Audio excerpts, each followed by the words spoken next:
आज हमारे साथ समाजवादी पार्टी के जिला महासचिव विनोद यादव हैं और हम इनसे बातचीत करेंगे कि छात्र जीवन से ही आप राजनीति में क्यों आए। सबसे पहले तो मैं आपको बहुत बहुत धन्यवाद इसलिए देता हूं कि आप हमारे मित्र मंडली से जुड़े हुए लोग हैं। 1990-91 में जब मैं इंटर में पढ़ता था तभी से मैं छात्र राजनीति में रुचि रखता था। मैं इंटर कॉलेज में हरिहरपुर में जब पढ़ता था, कृषक औद्योगिक पाल हरिहरपुर में, उस दौरान जो है कई सालों से बंद सरस्वती पूजन को मैंने वहाँ शुरू कराया। और जब खलीलाबाद डिग्री कॉलेज में चुनाव होता था तो मैं हरिहरपुर से खलीलाबाद प्रचार के लिए आया करता था। उस समय आज छात्र संघ का अध्यक्ष का चुनाव लड़ रहे थे श्री अनिल यादव जी, छात्र संघ के अध्यक्ष भी हुए थे। तो उनके समय से हमको शुरुआती दौर से राजनीतिक जीवन में आकर के समाज सेवा करने का मन था। मैं 96 में हीरालाल डिग्री कॉलेज से चुनाव लड़ा, 97 में मैं छात्र संघ का अध्यक्ष हो गया। जब मैं छात्र संघ का अध्यक्ष हुआ तो हमारे वहाँ उस समय समाजवादी पार्टी की सरकार थी और हमारे चीफ गेस्ट बन के आने वाले थे नेताजी मुलायम सिंह यादव। किंचित कारणों से उनका कार्यक्रम स्थगित हुआ तो मैं यहाँ के स्थानीय नेताओं को अपना मुख्य अतिथि और विशिष्ट अतिथि बनाया। 97 से लेके आज तक इस खलीलाबाद के क्षेत्र में, बल्कि इस जनपद संत कबीर नगर के पूरे क्षेत्र में भ्रमण किया जाता है। जनपद में इस जिले को जिले बनाने के सवाल पे हम लोगों ने पूर्व के नेता जो सांसद जी रहे उन लोगों के साथ में हम सब ने रेल की पटरी पर पेश हुआ, बहुत सारे आंदोलन हुए जिसमें हम लोगों को मंदिर बनाया गया। मतलब ये कि ये मन में एक ऐसी लालसा रही कि राजनीतिक क्षेत्र एक ऐसा क्षेत्र है कि जिसमें जा करके ही गरीब, वंचित, शोषित की मदद की जा सकती है। विनोद जी, देखा जाता है कि राजनीति के क्षेत्र में आप कहना सही है, लेकिन बहुत सारे लोगों के और आपके माँ बाप के मन में यह सपना रहा होगा कि पढ़ लिख करके आप कोई अच्छे लायक अधिकारी बनिए, उससे भी आप लोगों गरीबों की मदद कर सकते हैं। तो आप राजनीति को ही क्यों चुने? ये आपने अच्छा सवाल किया। हम 4 भाई हैं। हमारे पिताजी प्रधान हुआ करते थे, हमारे बाबा जी सरपंच हुआ करते थे। मैं भी छात्र राजनीति के बाद ग्राम पंचायत का दायित्व संभाला, प्रधान बना। हम 4 भाइयों में सब लोग पढ़ने में अच्छे थे। हमारे बड़े भाई पुलिस इंस्पेक्टर, उनसे छोटे जो मुझसे बड़े हैं पीसीएस अफसर, मैं भी अध्यापक था। मैंने राजनीतिक सेवा को चुना और शिक्षा जगत को छोड़ते हुए अध्यापक पद से इस्तीफा दिया। और मेरा छोटा भाई भी अध्यापक है और मैं एक अच्छे खाते पीते किसान परिवार का बच्चा हूँ। मेरे माता पिता के पास पुश्तैनी बहुत सारी ज़मीनें जा जाते हैं। ऐसा नहीं कि मैं राजनीति में पेशेवर बनकर के पेशा करने आया हूँ।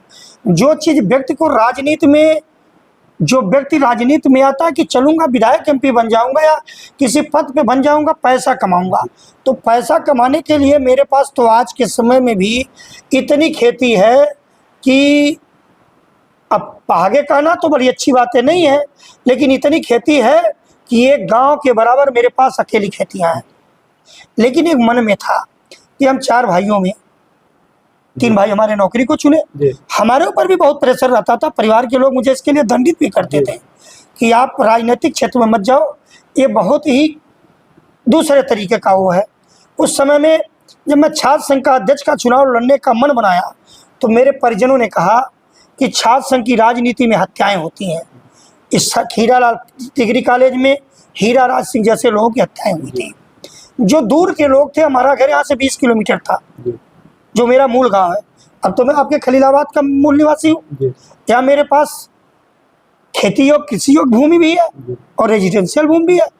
लेकिन मेरे माता पिता कहते थे कि छात्र संघ की राजनीति में हत्याएं होती हैं, गुंडा बदमाश रहते हैं और आप इतनी दूर से जा रहे हो, वहाँ आपका कौन है? मैंने कहा जो व्यक्ति राजनीतिक क्षेत्र में निकलता है, यही जनता उसकी माँ बाप होती है और वही उसकी भाई बंधु सखा बन जाती है।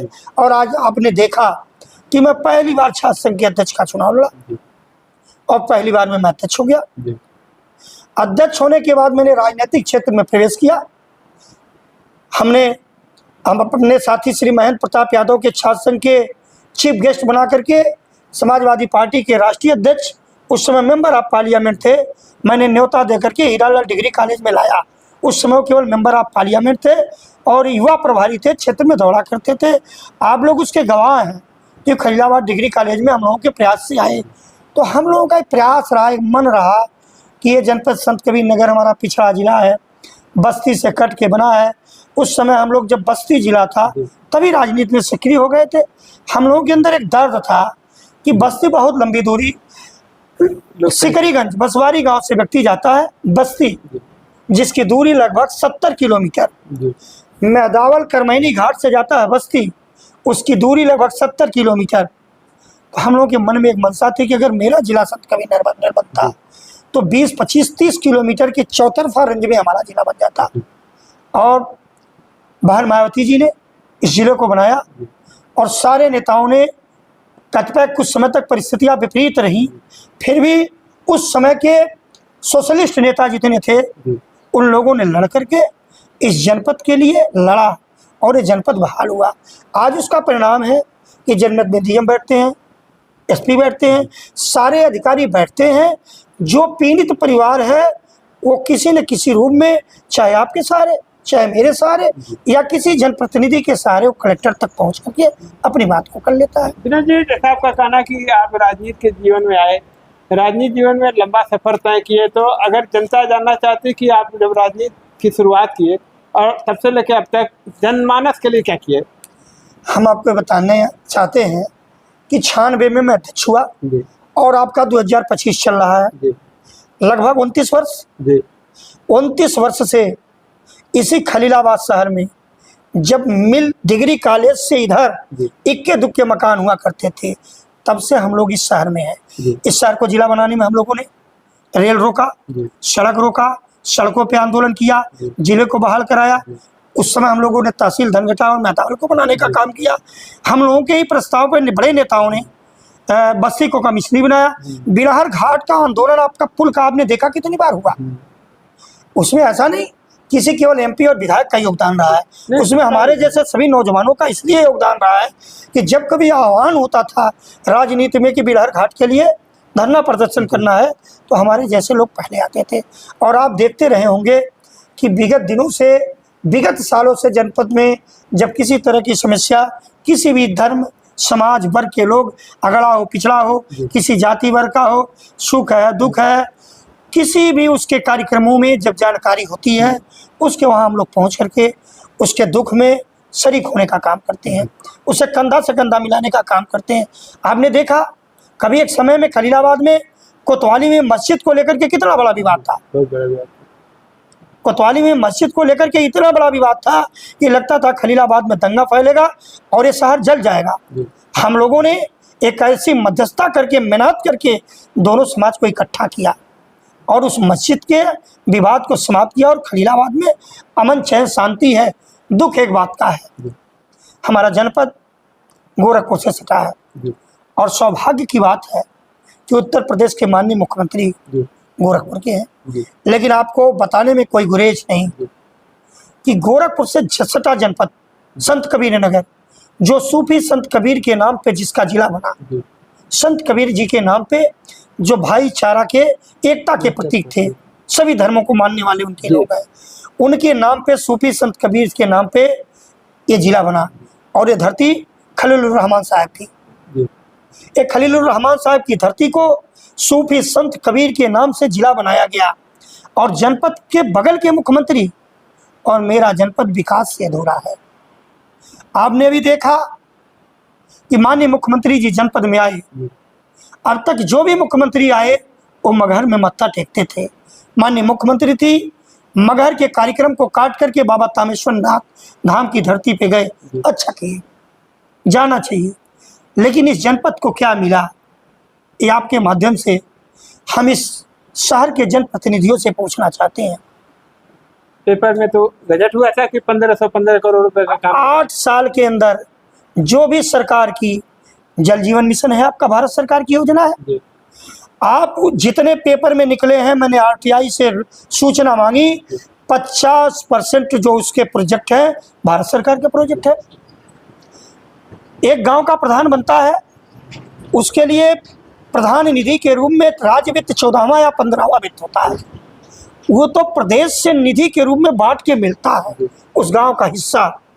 अगर प्रदेश से विकास के लिए मेरे जनपद के हिस्से में कुछ पैसे आए और उन पैसों से कार्य कराया गया, वो 1515 करोड़ की जो बात कही जाती है उसमें माता समय माँ का स्थान भी है, जो लगभग 1 वर्षों से स्वीकृत है और उस पर हमको लगता है कि अभी 20% काम नहीं हो पाया है और उसका लोकार्पण हो गया। तो क्या लगता है योगी जी लालीपाप देके चले गए? हमें तो लगता है कि मेरी बात पे अगर विश्वास नहीं तो आप प्रेस के बुद्धिमान साथी हो, जितनी लिस्ट आप निकाल लो। कुछ ऐसे कार्य हैं जो बहुत दिन पहले पूरे हो गए हैं, उनका शिलान्यास हो गया, उनका लोकार्पण हो गया। माननीय मुख्यमंत्री जी जिस तर्ज पे गोरखपुर का विकास कर रहे हैं, अगर 1515 करोड़ रुपया नए रुपए के रूप में स्वीकृति करते कि जिस दिन से मुख्यमंत्री जी आए उस दिन से इस पैसे का इस जनपद का विकास होता, तो समाजवादी पार्टी सहित पूरे जनपद का हर राजनीतिक दल उनका स्वागत करता। जबकि समाजवादी पार्टी पहले से ये बयान दे चुकी थी कि माननीय मुख्यमंत्री जी आ रहे हैं तो जनपद में सैनिक विद्यालय की घोषणा करें, गन्ना मिल को चलावे, सूती मिल को चलावे, इन सारी चीजों को घोषणाएं करें अगर जनपद में आ रहे हैं। गन्ना मिल तो अखिलेश के राज में खत्म हुआ, समाजवादी पार्टी के शासनकाल में है।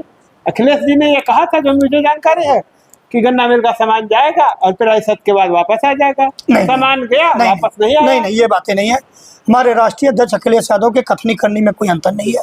आपने देखा उत्तर प्रदेश में जितने बिजली सब स्टेशन बनाए गए हैं, जहां भी बिजली आप बन रही हैं आज, ये 8 साल 9 साल की ये बार उत्तर प्रदेश की सरकार अगर पूरे उत्तर प्रदेश में एक भी बिजली उत्पादन केंद्र बनाई हो तो आपके प्रेस के माध्यम से मैं पूछना चाहता हूँ, आप मुझे बता दीजिए। अखिलेश यादव की कथनी करनी में कोई अंतर नहीं था। अखिलेश यादव ने आपको जनपद को दिया, बिलहर का पुल दिया, कुआनो नदी में 8 पुल दिए, कटार का पुल दिया, सिरसी का पुल दिया, पिंडिया का पुल दिया, और आपका सिसवनिया का पुल दिया, आपका बस्ती में पुल दिया, आपका करमैनी में पुल दिया, आपका हरियापुर में पुल दिया। ये सरकारें आज नई जो आई हैं, 8 साल से सरकारें हैं, कोई जनपद में एक पुल बता दीजिए किसी ने दी। आवश्यकता कहाँ पे है ये बता दीजिए। आवश्यकता तो आपके इसी शहर में है। आपने देखा एक ओवर ब्रिज बना हुआ है, जब आप उस पर चलते हैं तो ढीलता है, लगता है गाड़ियाँ इससे नीचे चली जाएंगी। इसी सरकार का पुल है। अगर इस सरकार को होता कि इसकी गुणवत्ता की जाँच की जाए तो आप जाते आते आपको लगता है कि नहीं लगता है। आप चले जाइए मगहर से पहले भैंसैया होकर के ब्यारे चौराहा होकर के गिठनी के लिए एक रास्ता जाता है, आप उस पर चले जाएंगे तो आपकी गाड़ी का पहिया पंचर हो जाएगा।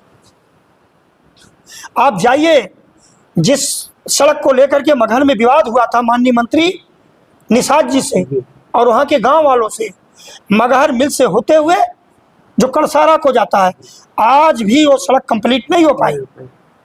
मैं मिथ्या बातें नहीं कर रहा हूँ, आपको किसी दिन ले चल के मैं विजिट कराऊँ, आज भी वो तोड़ करके सड़क उसी तरह से पड़ी है। और आगे मगहर से 6 किलोमीटर 5 किलोमीटर जाने के बाद गोरखपुर की सीमा लग जाती है, और जहाँ गोरखपुर की सीमा में आप लगेगा ये कि गोरखपुर आ गए हम। ये मेरा छोटा सा जनपद आपका छोटा भाई है और आप बगल के मुख्यमंत्री हैं, और इस जनपद की 3 सीटें आपकी मुख्यमंत्री बनाने में सहयोग की है। जनपद संत कबीरनगर की 3 सीटों में भारतीय जनता पार्टी के माननीय विधायकगण है। आपको 3 सीट इस जनपद में विश्वास से दिया, और जहां आपसे सीमा शुरू होती है वहीं से मेरी सड़कें से खराब है। आप मगहर में हल जाओ, गंदगी का आवार है, वहाँ चेयरमैन कौन है? वहाँ का चेयरमैन कौन है? भारतीय जनता पार्टी का चेयरमैन। किसी मोहल्ले में आप चले जाओ तो आपको वहाँ नाक नहीं दी जा सकती है। आप अपने शहर खलीलाबाद में आ जाओ, हम लोगों ने एक चेयरमैन जिताया था, किंचित कारणवश वो चेयरमैन साहब भाजपा में चले गए, सिर्फ इस बात को लेकर के चले गए कि हम विकास कराएंगे। तो हम लोगों ने कहा ठीक है, विकास शहर का होना चाहिए। आप देख लो, शहर की सीमाएं बढ़ाई गई नगर पालिका की। आप शहर के रेलवे लाइन के पश्चिम जाइए, दक्षिण और पूरब, या पूरब या पश्चिम, जितनी नई बस्तियां बनी हुई हैं, जितनी नई कॉलोनियां बनी हुई हैं, एक बरसात होने के बाद किसी भी रहने वालों की गाड़ियां उनके दरवाजे तक नहीं पहुंच सकती हैं। पहली चीज। दूसरी चीज, आप जा करके देखें, जितनी नई कॉलोनियां, चाहे वो आपके पटखौरी में बनी हो, चाहे आपके सेंट थॉमस कॉलेज की तरफ बनी हो, चाहे आपके मोहद्दीपुर की तरफ बनी हो, चाहे आपके पूरे इस शहर के चारों तरफ की 4 किलोमीटर के रेंज की मैं बात कर रहा हूँ, चाहे वो बरदहिया से जो गौसपुर रास्ता जाता है, आपके जितनी नई कॉलोनियाँ बनी हैं, जिस कॉलोनियों में बिजली गई है वो बिजली उसी 12-15 फुट की गलियों में बांस के सहारे लटकाई गई है और तार लगाया गया है। किसी दिन अगर किसी भी कॉलोनी में आधी तूफान और बरसात में आप अगर उस कॉलोनी में जाएंगे तो आपके शरीर से तार टच इन करते हैं। समस्याओं को लेकर के आप समाजवादी पार्टी के जिला महासचिव हैं, क्या कदम उठाएंगे? हम आपके माध्यम से बताना चाहते हैं, हमने तैयारी किया है। हम समाजवादी पार्टी के प्रतिनिधि के रूप में माननीय जिलाधिकारी महोदय के माध्यम से माननीय मुख्यमंत्री जी को एक पत्र देने जा रहे हैं कि ये आपके बगल जिले का बगल जिला है और ये खलीलाबाद मुख्य नगर पालिका है। इसका अगर आप सर्वे कराएं तो मुझे लगता है कि 80% आबादी बांस के तारों के सहारे बिजली ले रही है और 80% आबादी में इस बरसात के समय, जब पहली बरसात 4 दिन पहले हुई तो सबके घरों के आगे पानी लग गया। और आप देखेंगे जिस दिन पहली बरसात होगी आपके मुख्य शहर गोला बाजार में बाढ़ आएगी और उस पर नाव चलेगी। इसके साक्षी आप लोग भी हैं, हम लोग भी हैं। अगर सरकारें चैतन्य हैं और यहाँ के माननीय विधायक खलीलाबाद के जो विकास का ढिढोरा पीटते हैं, क्या उनकी नैतिक जिम्मेदारी नहीं बनती है कि बरसात के पहले विकास कार्यों का जायजा लिया जाए और लेकर के देखा जाए कि ये पानी का जो निकास की व्यवस्था बनाई गई है, ये नालियाँ जाम तो नहीं है। जिस दिन बरसात हो जाएगा सबके घरों में पानी आलेगा, उस दिन आप लोग सर्वे करोगे और तब तक 3 माह बीत जाएंगे। हम आपके माध्यम से माननीय जिलाधिकारी महोदय, नगर पालिका के चेयरमैन महोदय, सबसे निवेदन करना चाहता हूँ और जनप्रतिनिधि यहाँ के खास के विधायक महोदय से और माननीय सांसद जी से भी, भले हो मेरे दल के, कि माननीय सांसद की भी जिम्मेदारी है कि सर्वे तो करें। हमारा काम है, विपक्ष में बैठे हैं, आप जिस रास्ते से आए हैं यहाँ, इसी के मुख्य मार्ग पर माननीय चेयरमैन साहब का घर है। जिस गली से आप घुसे हैं उस गली की हालत क्या है? वो बाबा आजम के जमाने की मरम्मत हुई है। उस पर आप पैदल आएंगे तो आपका पैर भी ऊंच जाएगा। और वो नगर पालिका के चेयरमैन साहब के घर के बगल का रास्ता है, उनके ठीक पीछे की गलियां हैं और उसमें आपके देखिए जितनी गलियां बनी हैं, कहीं भी बिजली की व्यवस्था नहीं, पानी की व्यवस्था नहीं, नाली की व्यवस्था नहीं। और आप चले जाइए, अभी एक दिन मैं रात में जिला अस्पताल पे पहुंचा। इस गर्मी के समय में मरीजों की संख्या बढ़ रही है, मौसम का चढ़ाव उतार है, लोगों के पेट में दर्द, सर में दर्द, डायरिया जैसी बीमारियां उत्पन्न है। 2 इमरजेंसी में 2 डॉक्टरों द्वारा अस्पताल चलाया जा रहा है, कोई व्यवस्था नहीं। 1 इंजेक्शन, 1 टैबलेट, 1 सुई करके उनको लेटा दिया जा रहा है। आप बताइए, ये जनपद संत कबीर नगर का जिला चिकित्सालय है और उत्तर प्रदेश के स्वास्थ्य मंत्री कहते हैं खलीलाबाद में मेडिकल कॉलेज चलता है। ये मेडिकल कॉलेज कहाँ है पता है आपको? हमने तो नहीं देखा। कागजों में चल रहा है, कागजों में चल रहा है। अगर मैंने विधानसभा की कार्रवाई में सुना कि संत कबीर नगर का मेडिकल कॉलेज क्रियान्वयन में हो गया है, चल रहा है, और मेरे पास चल क्या रहा है? एक जिला चिकित्सालय। उस जिला चिकित्सालय की सारी मशीनें बीमार पड़ी है। आप उसके अंदर वार्ड का निरीक्षण करें तो वार्ड में तो दुर्गंध आ रही है कि आप वहाँ जा नहीं सकते। विनोद जी, 27 आने वाला है और 27 में विधानसभा का चुनाव होगा। 27 को लेकर के समाजवादी पार्टी की क्या तैयारी है? समाजवादी पार्टी के नेता आदरणीय राष्ट्रीय अध्यक्ष जी ने निर्देश दिया है कि सभी विधानसभाओं में राष्ट्रीय स्तर पर, प्रदेश स्तर पर प्रभारी बनाए जा रहे हैं और हमारे जिला संगठन के सभी नेता और कार्यकर्ता मिलकर के सभी विधानसभाओं में अपनी जिम्मेदारियों को बांट करके सबसे पहला काम तो हमारी मतदाता सूची पुनर्निरीक्षण का कार्य चल रहा है।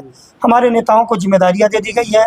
बूथ अध्यक्ष और सेक्टर अध्यक्षों के साथ हम सब लोग बैठ करके 1 by 1 बूथ ये सर्वे किया जा रहा है कि किस बूथ पे कितने मतदाता काटे गए हैं, बालिक मतदाता कितने हैं जो मतदाता नहीं बन पाए हैं।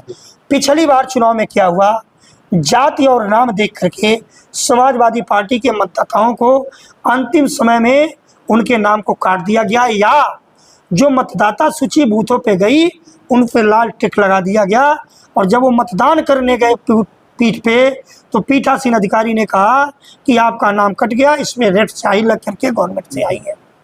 इसलिए समाजवादी पार्टी पहला कार्य कर रही है कि मतदाता सूची के माध्यम से पहले मतदाता सूची का पुनर्निरीक्षण कर रही है और जनपद में कहीं भी जुर्म जास्ती हो, अत्याचार हो, व्यभिचार हो, किसकी हत्या हो रही है। आपने देखा हम लोगों ने पिछले 2 महीनों में जनपद में हत्याओं की बाढ़ आ गई।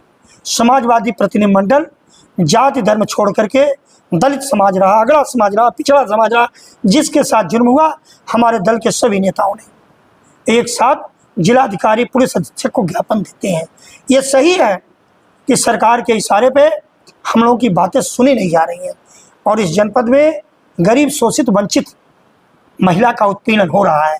हमारे नेता ने आदेश दिया है कि हम लोग जुलाई अगस्त से बृहद आंदोलन छेड़ेंगे और सरकार की नींद हराम कर देंगे। जनपद में किसी तरह का जुर्म जास्ती किसी के साथ नहीं होने पाएगा। उसके लिए जरूरत पड़ेगी तो समाजवादी पार्टी जेल भरो आंदोलन चलाएगी, जिलाधिकारी और एसपी कार्यालय का घेराव करेगी, लेकिन उन्हें चैन से नहीं बैठने देगी। धन्यवाद। तो भैया आपने देखा कि हमारे साथ समाजवादी पार्टी के जिला महासचिव विनोद यादव थे और इन्होंने अपनी बात रखी कि ये छात्र जीवन से राजनीति में कब आए और आगे इनकी क्या सोच है, जनपद के जो मुद्दे हैं इन मुद्दों को लेकर के ये क्या करेंगे। इन सब बातें आपको कैसी लगी वीडियो पर कमेंट करके अपनी राय जरूर दें। मिलते हैं नई खबर के साथ नई वीडियो में, तब तक के लिए नमस्कार।